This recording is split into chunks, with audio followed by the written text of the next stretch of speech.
கோயிலுக்கு போகிறவன் கோயிலுக்கு போய் போகணும், போகாதவன் இருக்க போகிறான். அப்போ சனாதனத்தை பற்றி உதயநிதி பேசுனதில் உள்நோக்கம் இருக்குது. இதுபோல் கலவரங்களை மட்டும் தூண்டி விட்டு திராவிட அரசியல் பண்ணது தான் உண்மை. ரெட்ஜின் மூவியை வச்சுக்கின்னு சின்ன ஒரு டைரக்டர் கூட படம் எடுத்து ரிலீஸ் பண்ண முடியாத அந்த ப்ரொடியூசர்களை மிரட்டுறது, டைரக்டரை மிரட்டுறது எல்லாமே இவங்க கண்ட்ரோல். அந்த அதிகாரம் நம்ம திரும்ப திரும்ப சொல்கிறோம், அந்த அதிகாரம் அமைதியில் முதல்ல கலகம் பண்ணு, அப்புறம் கலவரம் செய், பொது சொத்துக்களை சூறையாடு. இந்த மாதிரி ஒரு வார்த்தைகளோடு தான் இந்த திராவிட கட்சிகள் இருக்கும். ஏன்னா நம்ம இதை பேசுகிறோம், இப்போ சனாதனத்தை நீங்கள் வேற பண்ணால் சனாதனம்னா என்ன? மெரிபா பன்னீர் சோடா, ஐ ட்ரஸ்ட் மெரிபா. கிறிஸ்துவ மதத்துக்குள்ளேயே நிறைய குறைபாடுகள் இருக்குது. இந்த புஷப்பை அந்த சர்ச்சுக்கு போக முடியாது, அந்த புஷப்பு இந்த சர்ச்சுக்கு வர முடியாது, சன்னி முஸ்லீம் சியா முஸ்லீம் மசூதிக்கு போக முடியாது, சியா முஸ்லீம் லபா முஸ்லீம் பண்ணுற இடத்துக்கு போயிட முடியாது. இதெல்லாம் விட போரா முஸ்லீம் கிட்ட இந்த முஸ்லீம்லாம் உள்ளே போக முடியாது. மழை நீர் வடிகால் திட்டத்தில் எவ்வளோ பண்ணீங்க? 4000 கோடி ஒதுக்குது. ஆனால் இன்றைக்கும் மழை பெஞ்சதுன்னா சென்னையில் வருது. அதாவது நிவாரண நிதி வேணும், அதுக்கு சென்னை எப்பயுமே தெப்பக்குள மாதிரி இருக்கும். கடந்து போன வருஷம் 2025 மழைக்கு நம்ம எவ்வளோ கஷ்டப்பட்டுருக்கோம். ஏதாவது ஒரு பிரச்சனை பண்ணிட்டாங்கன்னா காலேஜ் உள்ளே போகிறாங்க. பச்சைபாஸ் காலேஜில் தான் உங்களுக்கு போதை தடுப்பு பிரிவு உள்ளே போனோமா? ஏன் லைலா காலேஜிலலாம் உங்களால் போக முடியாதுல்ல? ஏன்னா அங்கெல்லாம் சனாதனம் இருக்காது. பணக்கார வீட்டு பசங்க, பெரிய பெரிய காவல்துறை அதிகாரி வீட்டு பசங்க, மினிஸ்டர் பசங்க இருக்கிற இடத்துலலாம் தவறுகளே நடக்காதா? போராட்டத்தை தூண்டி விட்டுட்டு படிக்கிற பசங்களுடைய வாழ்க்கையை ஸ்பாயில் பண்ணிடுறாங்க. அரசியல் இருக்கணும், நம்மளுடைய எதிர்ப்பு ஜனநாயகத்தின் கடமை ஓட்டு. உங்களுடைய கோபத்தை ஓட்டில் தான் காமிக்கணும். நீங்கள் வீதிக்கு இறங்க வச்சு பொது சொத்துக்களை சூறையாடிட்டு, எனக்கு தெரிஞ்சு பல கல்லூரியில் படிக்கக்கூடிய மாணவர்கள், பள்ளியில் படிக்கக்கூடிய மாணவர்கள் வழக்குகளை சந்தித்து கொண்டிருக்கிறாங்க. கேட்டால் பிசிக்கு கோட்டா, எஸ்சிக்கு கோட்டா, எம்பிசிக்கு கோட்டாக்கு நாங்கள் இது பண்ணுறேன்ட்டு அதுக்கு தான் சாதியை கேட்குறேன்னா, இங்கே நீங்கள் கோட்டான்றதே இல்லாதவனுக்கு அரசாங்கம் கொடுக்கும் அப்படின்னு தான் போகணும். இருக்கிறவன் இல்லாதவனை தான் பார்க்கணும். ரிஃப்ளெக்ட் நேயர்களுக்கு சமூக ஆர்வலர் சசிகுமார் வணக்கம். நிறைய பேர் கமெண்ட்ஸில் கேட்டிருந்தாங்க, சார் உதயநிதி சட்டமன்றத்தில் கடைசியாக சனாதனம் பேசுனாங்க, இப்போ அதை பற்றி உங்களுடைய கருத்து என்ன? அது சொன்னவனே சில இயக்கங்கள் சனாதனத்தை எதிர்த்து குரல் கொடுத்தாங்க, அது ஏன் பேச மாட்டீங்க? பொதுவான கருத்துக்கள் பதிவு போடுறப்போ நீங்கள் இதை பற்றி பேசுங்கன்னாங்க.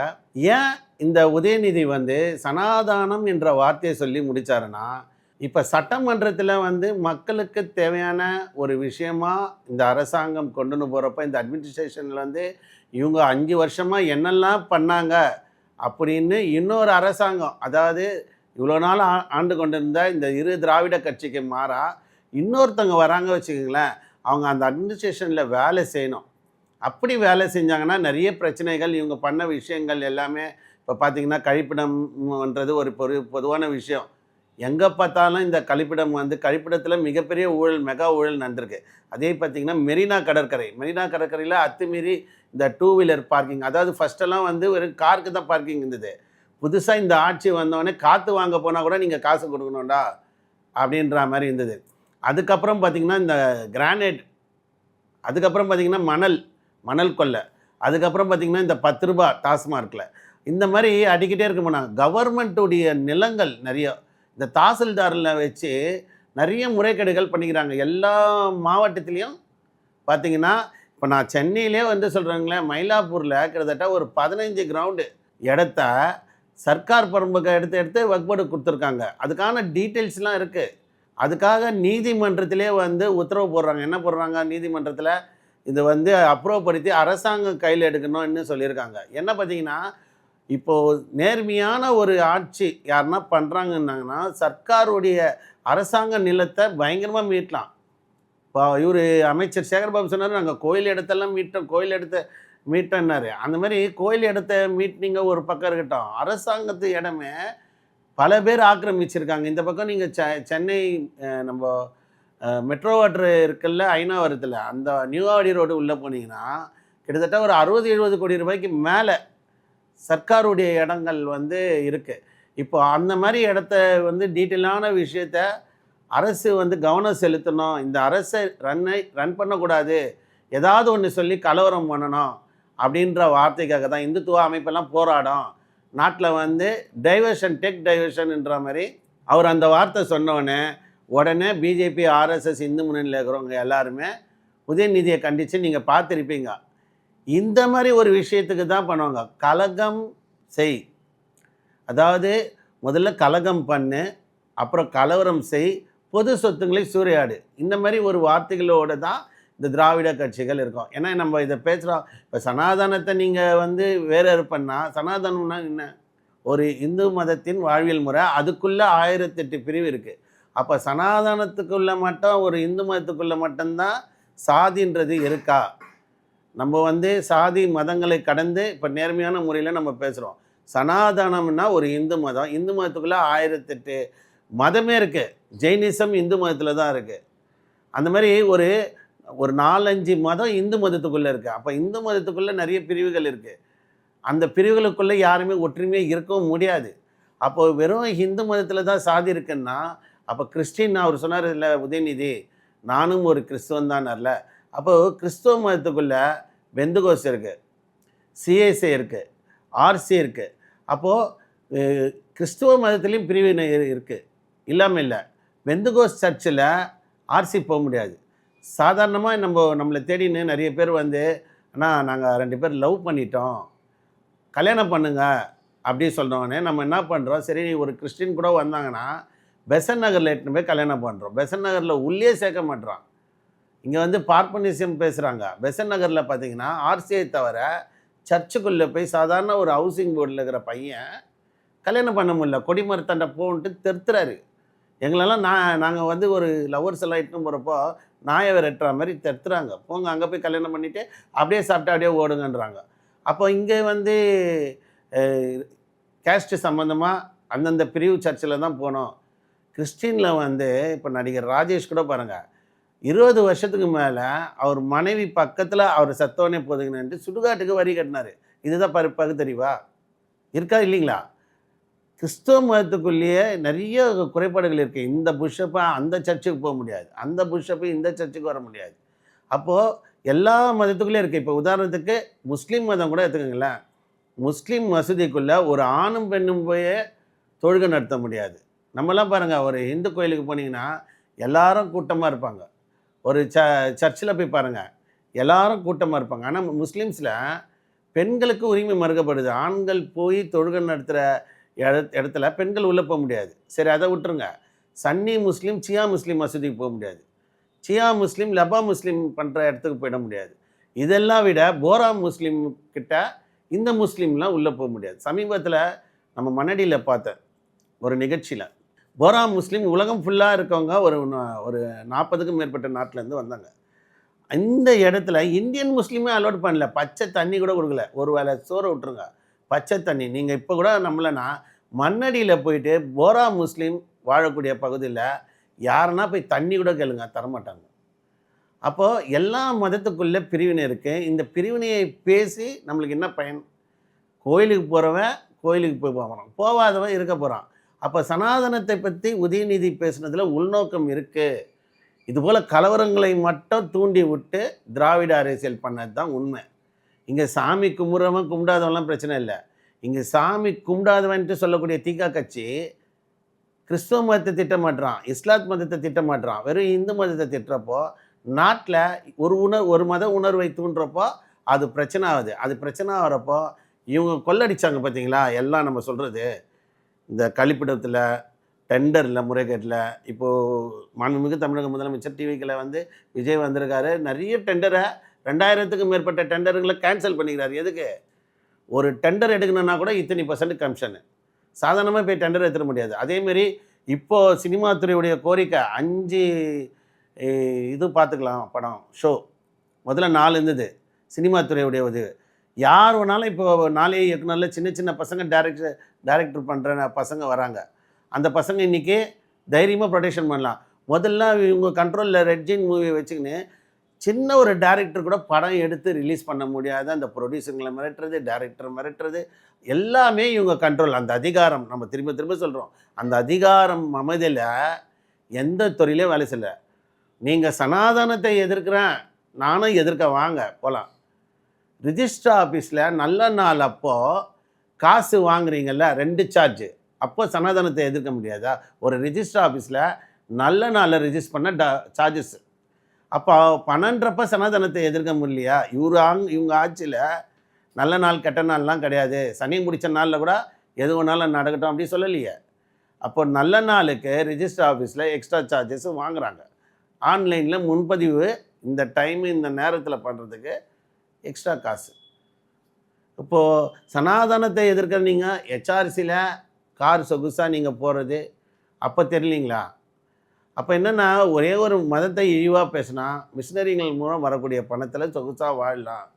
ஒரே ஒரு மதத்தை பற்றி பேசினா சிறுபான்மையினரும் கிறிஸ்துவர்களையும் சிறுபான்மையினரையும் ஏமாற்றி ஓட் பேங்கிங் வாங்கலாம் அப்படின்ட்டு தான் இந்த தூண்டி விட்டு அரசியல் வேடிக்கை பார்க்குறது. அதாவது ஒரு குடிசையை தான் கொளுத்தணும், ஒரு எப்படி சொல்கிறது, ஒருத்தனை தான் கொல்லணும்லாம் கிடையாது. வார்த்தைகளில் இவர்கள் வந்து பச்சோந்தியை விட கேவலமானவர்கள்.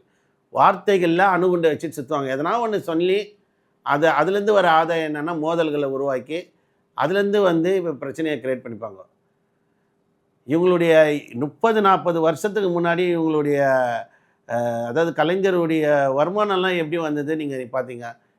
சாதாரணமாக எல்லாருமே சொல்லுவாங்க திருட்டு ரயில் ஏறி வந்தாங்க.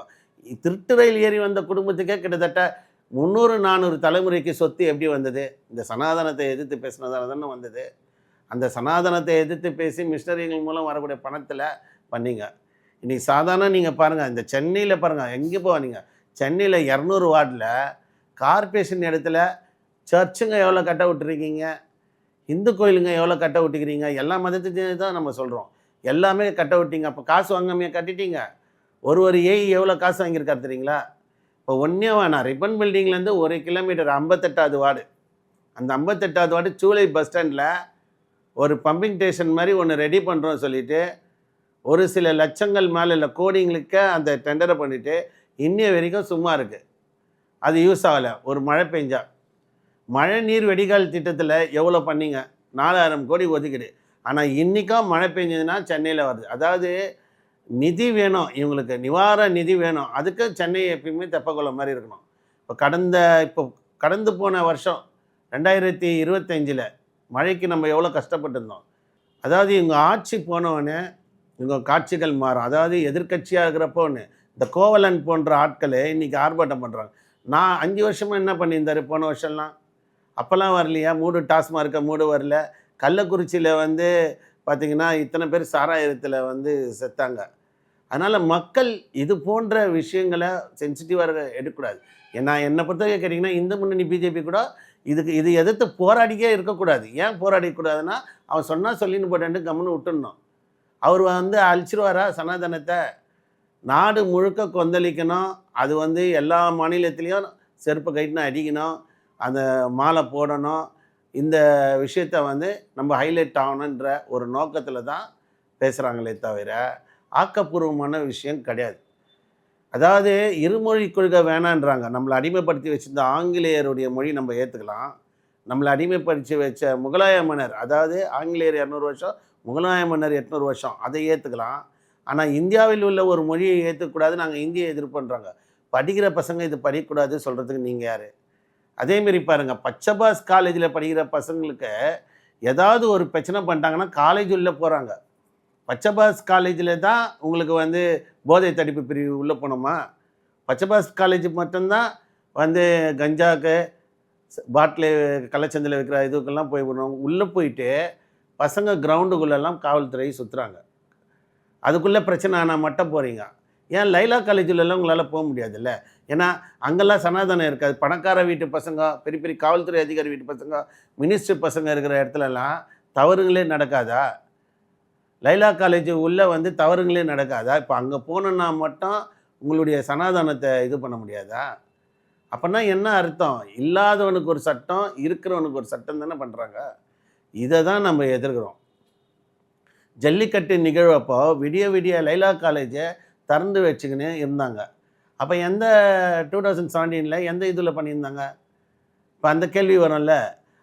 இதில் தான் பள்ளி மாணவர்கள், பள்ளியில் படிக்கக்கூடிய பள்ளி மாணவர்களுக்கு குறிப்பாக சொல்கிறேன், அதேமாரி கல்லூரியில் இருக்கக்கூடிய சொல்கிறேன், படிக்கிற வயசில் இந்த கம்யூனிசம், இந்த எஸ்எஃப்ஐ, இந்த டிஎஃப்ஐ எந்த ஒரு மாணவர் அமைப்பும் எந்த ஒரு வாலிபர் அமைப்பும் எந்த கட்சியிலையும் போய் ஜாயின் பண்ணுங்க. எல்லா கட்சியிலையும் தயவுசெய்து மாணவர்கள் போகாதீங்க. ஏன்னா ஒவ்வொரு மாணவர்களையும் தவறாக பயன்படுத்துகிறாங்க. உங்களை அரசாங்கத்துக்கு எதிராக போராட வச்சு உங்கள் மேலே முதல் குற்றப்பத்திரிகை பண்ணிட்டாங்கன்னா உங்களுடைய லைஃப் போயிடும். இப்போ தெரியாது. மாணவர்களுக்கு பொறுத்த வரைக்கும் எப்படின்னா, நீங்கள் ஒரு பாஸ்போர்ட் வாங்க போகிறப்ப தான் நம்மளுக்கு ஒரு போலீஸ் கேஸ் இருந்தால் வராது. நம்மளுக்கு வந்து வெளியூர் போகணுன்னா நம்ம மேலே குற்றப்பத்திரிகை இருக்கக்கூடாதுன்னு. எல்லா கட்சிகளையுமே நான் ஒரு சமூக அக்கறையோடு தான் பேசுகிறேன். எந்த கட்சியும் வேண்டாம். மாணவர்கள், பள்ளியில் படிக்கக்கூடிய மாணவர்கள் இவர்களுடைய வலையில் விழ வேண்டாம். அரசாங்கம் பண்ணுற போராட்டத்தில் நீங்கள் விழுறப்போ உஷாராக விழுங்க. எந்த பணக்கார வீட்டு எந்த கட்சிக்காரன் வீட்டு பசங்களும் கேஸ் வாங்க மாட்டாங்க. பள்ளி மாணவர்களுக்கும் கல்லூரி மாணவர்களுக்கும் சொல்கிறேன். அப்படி நீங்கள் சொல்லுங்கள், எந்த கட்சியை சேர்ந்த ஒரு பெரிய ஆள் அவருடைய பையனுக்கு வழக்கு வாங்கி கொடுத்துருக்காங்க. இங்கே வந்து சாமானியன்கள் தான் பாதிக்கப்படுறாங்க. அதுக்கு தான் நான் சொல்கிறேன். இந்த இந்த இந்த மாதிரி போராட்டத்தை தூண்டி விட்டுட்டு படிக்கிற பசங்களுடைய வாழ்க்கையை ஸ்பாயில் பண்ணிடுறாங்க. அரசியல் இருக்கணும். நம்மளுடைய எதிர்ப்பு ஜனநாயகத்தின் கடமை வந்து ஓட்டில் நம்ம காமிக்கணும். உங்களுடைய கோவத்தை ஓட்டில் தான் காமிக்கணும். நீங்கள் வீதிக்கு இறங்க வச்சு பொது சொத்துங்களை சூறையாடிட்டு இனி எனக்கு தெரிஞ்சு பல கல்லூரியில் படிக்கக்கூடிய மாணவர்கள், பள்ளியில் படிக்கக்கூடிய மாணவர்கள் வழக்குகளை சந்தித்து கொண்டு இருக்கிறாங்க. அதெல்லாம் பார்க்குறப்ப தான் கஷ்டம். அப்போது எதை சொன்னால் இந்த அரசுக்கு எதிராக போராடுவாங்க, அப்போ அவங்க மேலே வழக்கு பண்ணலான்னாங்க. இப்போ இந்த மக்கள் அதிகாரம், இந்த கம்யூனிஸ்டுடைய இடது வலது எல்லாம் சரி.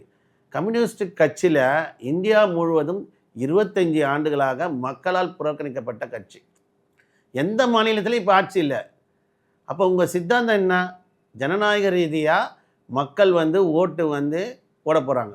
அங்கே கொண்டுன்னு போங்க. அதை விட்டுட்டு படிக்கிற பசங்க, ஏரியாவில் இருக்கக்கூடிய பசங்களை டயர் தட்டியை ஒட்ட சொல்லிவிட்டு அவனுங்களை முன்னே நிறுத்திட்டு கட்சிக்காரங்க பின்னாடி நிற்கிறாங்க. ஒவ்வொரு கேஸ்லேயும் நீங்கள் தயவுசெய்து எல்லாருமே கூகுளில் போய் சர்ச் பண்ணுங்கள். ஒவ்வொரு பிரச்சனை நடக்கிற கள்ளக்குறிச்சிக்காக இந்த கோவலன் வந்து வெளியே வந்தாரா? கள்ளக்குறிச்சிக்காக மாணவர்கள் அமைப்பு, குறிப்பிட்ட கம்யூனிஸ்ட் அமைப்பு இறங்கி எந்த இடத்துல போராட்டம் பண்ணாங்க? தமிழ்நாடு முழுக்க போராடினாங்கன்னா அப்போல்லாம் போராடல. அப்போ என்னென்னா மாணவர்கள் புரிஞ்சிக்கணும். இந்த சனாதனம் இந்த வார்த்தையை வச்சுன்னு அட்மினிஸ்ட்ரேஷனில் குழப்பத்தில் இருக்க நிறைய பண்ணியிருக்காங்க. அதை கண்டுபிடிக்கக்கூடாதுன்ட்டு தான் சட்டமன்றத்தில் பேசினா தான் அது எதிரொலிக்கன்னு உதயநிதி, அதாவது உதவாத நிதியுடைய இந்த சூழ்ச்சியை நம்ம எல்லாரும் சேர்ந்து பொதுமக்கள் முறியடிக்கணும். இதுதான் ஓகேங்களா? இது வந்து சாதி மதங்களுக்கு கடந்து சில பேர் வருவாங்க கமெண்ட்ஸில், இவர் இப்படி இது சனாதனத்தை ஒழிக்கக்கூடாது சொல்கிறதில்ல. சனாதனம் ஒழிந்து கொண்டு தான் இருக்கிறது. இங்கே வந்து யாரும் வந்து இஷ்டப்பட்ட ஹோட்டலில் தான் போய் சாப்பிட்றாங்க. அதனால் இஷ்டப்பட்ட எல்லா ஏரியாவிலேயும் தான் போய் இருக்காங்க. அதனால் சனாதனத்தை நீங்கள் ஒழிக்கணும்னு சொல்லியிருந்தீங்கன்னா உங்கள் ஆட்சியில் நீங்கள் 5 வருஷம் இருந்தீங்க. எந்த ஸ்கூல்லையும் ஜாதி சர்டிஃபிகேட் கேட்டுருக்கக்கூடாது. இன்னை வரைக்கும் கேட்குறீங்க. எந்த ஸ்கூல்லையும் ஜாதி சர்டிஃபிகேட் கேட்கக்கூடாது, கேட்குறீங்க. எந்த ஸ்கூல்லையும் மதம் என்னன்ட்டு கேட்கக்கூடாது. ஒரு படிக்க போகிற பசங்களுக்கு மதம் என்னன்ட்டு கேட்கக்கூடாது, ஆனால் கேட்குறீங்க. அப்போ நீங்கள் 5 வருஷம் ஆட்சியில் இருந்தீங்க. இதுக்கு முன்னாடி 60 ஆண்டு கால திராவிட அரசியல் இருந்தீங்க. பெரியார் இருந்தீங்க, அம்பேத்கர் இருந்தீங்க. நீங்கள் கடைசியாக இருக்கிறப்போ ஆட்சியில் ஜாதி கேட்டுக்கிறீங்க. பள்ளி மாணவர்கள் மதத்தை கேட்டு ஃபைல் பண்ணியிருக்கீங்க. இதெல்லாம் நீங்கள் உங்கள் ஆட்சியில் பண்ணிவிட்டு இன்றைக்கி சனாதனத்தை ஒழிப்போம் புதுசாக வரவங்க கேட்குறாங்கன்னா அப்போ நீங்கள் கேள்வி கேட்டுக்கலாம். எங்கள் ஆட்சியில் நாங்கள் வந்து கல்லூரி மாணவ மாணவிகிட்ட நாங்கள் வந்து எந்த சாதி கேட்கல, எந்த மதம் கேட்கல. கேட்டால் நான் கோட்டாவில் பிசிக்கு கோட்டா, எஸ்சிக்கு கோட்டா, எம்பிசிக்கு கோட்டாக்கு நாங்கள் இது பண்ணுறேன்ட்டு அதுக்கு தான் சாதி கேட்குறேன்னா, இங்கே வந்து நீங்கள் கோட்டான்றதே இல்லாதவனுக்கு அரசாங்கம் கொடுக்கும் அப்படின்னு தான் போகணும். இருக்கிறவன் இல்லாதவனை தான் பார்க்கணும். உறவுகள் இங்கே புரிஞ்சுக்கணும். நக்சல்புரின்ற கிராமத்தில் இது போல் இளைஞர்களை உருவாக்கி நக்சலைட்டுகளாக்கி மாவோ என்ற ஊர்லேருந்து உருவாக்கி பசங்களை மாவோயிஸ்ட் ஆக்கி இன்றைக்கி நாடு முழுவதும் மாவோயிஸ்ட்டுகள் பல பேர் சுட்டுக் கொல்லப்பட்டிருக்காங்க. நக்சலைட்டுகள் பல பேர் சுட்டுக் கொல்லப்பட்டிருக்காங்க. அதனால் இப்போ திருந்தினவங்களுக்கு இந்த அரசாங்கம் கொடுத்துருக்கு. அப்போது நம்ம பசங்களை மூல செலவை படிக்கிறப்பயே செஞ்சு அவங்கள வந்து இந்த அரசுக்கு எதிராக போராடி ஒரு கட்டத்தில் அவங்க கையில் ஆயுதத்தை கொடுத்து தீவிரவாதியாக ஆக்கக்கூடும் என்பதை தான் நம்ம பதிவு போடுறோம்.